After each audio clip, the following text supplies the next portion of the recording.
Kehadiran media baru tersebut berdampak pada kemampuan individu dan masyarakat dalam menggunakan media.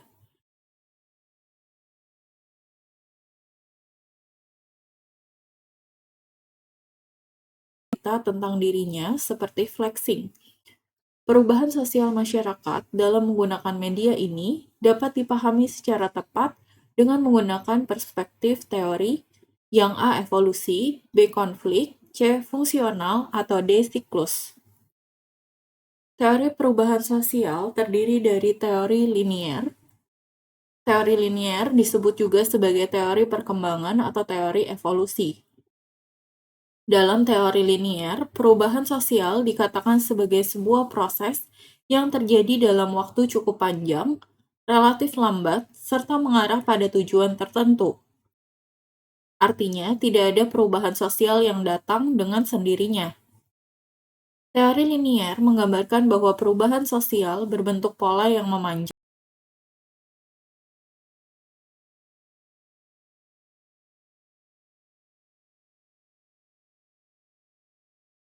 adat. Kemudian, seiring berjalannya waktu, mereka mulai membentuk dan mengenal adat istiadat.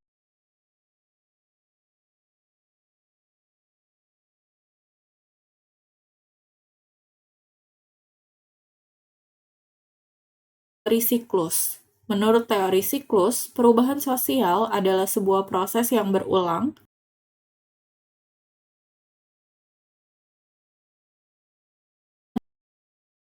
di masa lampau. Pada teori ini, perubahan sosial digambarkan dengan garis yang berputar, namun tetap mengarah kepada tahap yang paling terkini. Contoh teori siklus, misalnya gaya berpakaian atau fashion ala tahun 80-an dan 90-an yang kembali menjadi tren di masa sekarang. Yang ketiga ada teori fungsional. Menurut teori fungsional, masyarakat dilihat sebagai sebuah sistem yang saling terhubung dan memiliki fungsi. Jika fungsi tersebut dijalankan dengan tepat, maka keseimbangan sosial akan tercipta. Menurut teori ini, perubahan sosial dapat terjadi akibat adanya perubahan sistem sosial. Kemudian perubahan sosial tersebut bisa menciptakan keseimbangan sosial yang baru di masyarakat.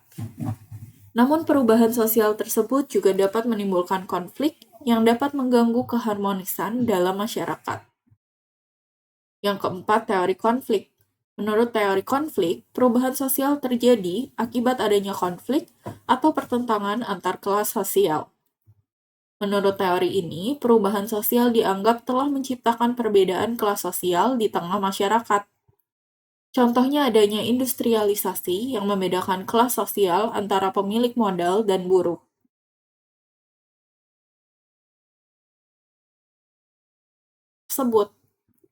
Selain itu, konflik juga dianggap sebagai cara untuk menghasilkan perubahan sosial. Yang kelima, teori gerakan sosial. Menurut teori gerakan sosial, suatu perubahan sosial dapat memunculkan adanya gerakan sosial, begitu juga sebaliknya. Gerakan sosial sendiri merupakan tindakan bersama yang terorganisir dan didorong oleh adanya ketidakpuasan, tujuan, serta kepentingan yang sama. Contohnya krisis ekonomi di suatu negara yang dapat mengakibatkan banyaknya pengangguran dan kemiskinan. Kemudian, masyarakat yang tidak puas dengan kinerja pemerintah akan melakukan protes atau demo yang memicu terjadinya gerakan sosial. Gerakan sosial ini nantinya juga dapat mengakibatkan terjadinya perubahan sosial, seperti misalnya bergantinya rezim kekuasaan di suatu negara. Jadi, jawaban yang paling tepat untuk soal ini adalah yang C, perubahan sosial masyarakat dalam menggunakan media seperti yang dijelaskan di soal dapat dipahami secara tepat dengan menggunakan perspektif teori fungsional.